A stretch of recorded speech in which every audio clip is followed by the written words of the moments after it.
So the purchase of Greenland is still on the table, at least in the mind of 47. But what controversy sparked this weekend, not past, trying to crash the government with a shutdown in a fight over the continuing resolution that he really shouldn't have had a hand in because he's not quite president yet.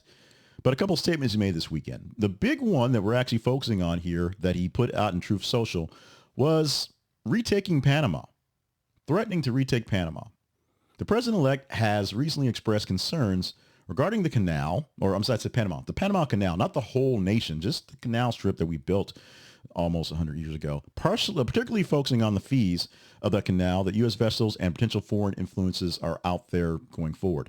China owns ports on both ends of the canal, so that's kind of an issue. That's a real issue. That's national security.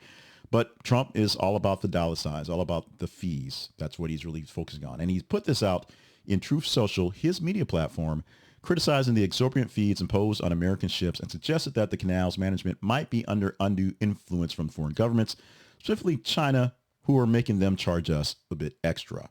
He stated that if these issues are not addressed, the United States may have to just go take it back, like pull the receipt and say, yeah, we're taking this thing back, literally.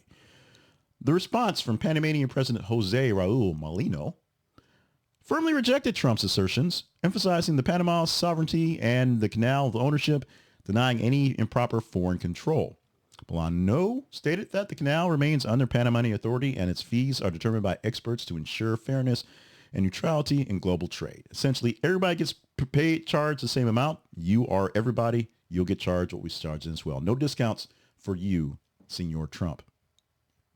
The Panama Canal, which was completed in 1914 by the U.S., was transferred to Panama in ownership in 1999 under Torrijos-Carter treaties that was signed in 77.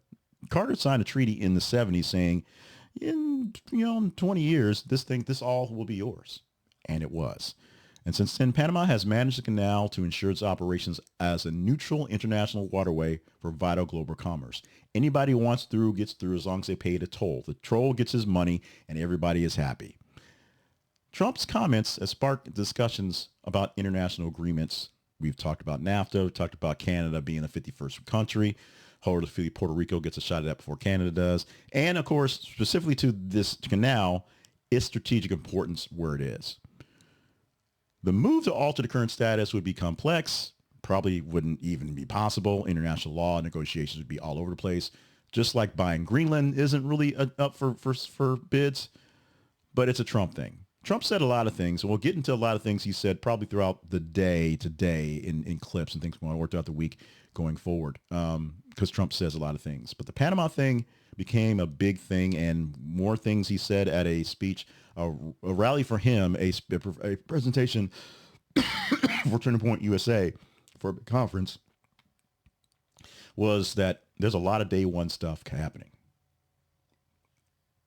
Trump's going to do so much stuff on day one that he will deserve the all for the rest of the week. We shall all see.